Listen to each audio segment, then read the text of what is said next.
the Magnetic Rail disaster, which happened on July 6, 2013 in Quebec. A 72-car train carrying crude oil was left unattended, causing it to roll down and derail in the city, causing explosion and a lot of damage, including 47 people were killed, more than 40 buildings were destroyed, 53 vehicles were also destroyed, and eventually the railway tracks at the west end of Magnetic Yard were totally unusable in the street. So what exactly happened? Okay, as the operator parked the train, the rule is that they should make sure that the handbrakes are enough to keep the train steady at that specific slope. But what he did was he didn't apply enough handbrake. Instead, he kept the locomotive engine running for the air braking system to work and keep the train steady. Following that, he contacted the train traffic controller to let them know that the train is securely parked. And also, he explained another issue with the lead locomotive, which was smoking at the time. And they decided to leave the train as is and deal with the problem the next day. Later on, the very lead locomotive that was smoking caught on fire. And the firefighters were called to the scene, and they eventually distinguished the fire. But the way they do it, following the rules, they shut off the fuel and electricity to the lead locomotive, which is the very thing that was powering the air braking system. Then after the fire was extinguished, a MMA employee and the train traffic controller checked the situation and they just departed, saying that everything was safe. However, when the things go wrong is when the air system in the train starts to lose pressure as they have turned off the fuel and electricity. So, and since the hand braking system doesn't have enough power to keep the train steady, the train slowly starts rolling down, gaining speed, reaching up all the way to 60 miles an hour. Eventually, it derails and all the tankers fall off and pour crude oil in the city, cause fire and explosion immediately.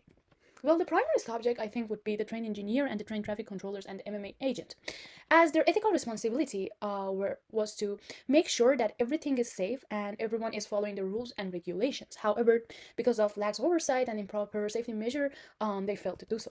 Well, the ethical issues and challenges they faced was that, first of all, they ignored the fact that the handbrakes should be alone enough to keep the train steady. And secondly, they decided that everything is safe and the train is securely parked.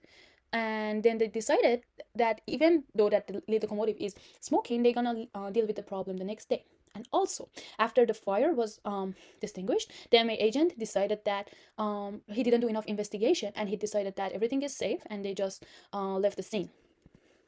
However, also the MMA agent decided that after the fire was distinguished, the train is safe. However, the fuel and the electricity was shut off, which was keeping the air braking system active. Alternative option. The alternative option we came up with, the first one is that since the train operator engineer knew the fact that the handbrakes should have enough power to hold the train, they had to attempt to solve the problem instead of taking a shortcut and trying to use the air braking system to hold the train steady. And the second one is, after the fire was distinguished, the MMA agent should have done a proper investigation to make sure that what firefighters did to distinguish the fire, such as shutting off the electricity and fuel, does not affect the train and doesn't cause any issues later on. And the third one is dealing with the problem of the smoking lead locomotive. Well, if they had dealt with this problem, it would never caught on fire in the first place. I think the ontology is the best approach to analyze our solutions. It easily provides us with a tool that if something is within the rules and regulations, it's right, and if it's against it, it's not. So analyzing starting from our first alternative solution. The right thing would be to follow the rule that states that the handbrakes should have enough power to keep the train steady. So that's why our first solution suggests that instead of the train operator using the air brake system to account for the weak handbrake system, they had to fix the problem. The second part says that for the second solution, the rule states that the MMA agent and traffic controllers were supposed to follow off all the safety measures. So the right thing would be to communicate with all the people involved to make sure everything is secure after the incident before leaving and departing from the scene, which didn't happen. And the third one is that per the rules, you have to make sure that the train is securely parked. However, what they did, that was postponing to deal with the smoking lead locomotive problem later on. So the right thing would have been to dealt with the problem at the time, so it wouldn't have caused any problem later on. And I think the best solution is the first one, which offers that easily if they would have if they would have made sure that the handbrakes have enough power to hold the train steady, none of the events would have occurred.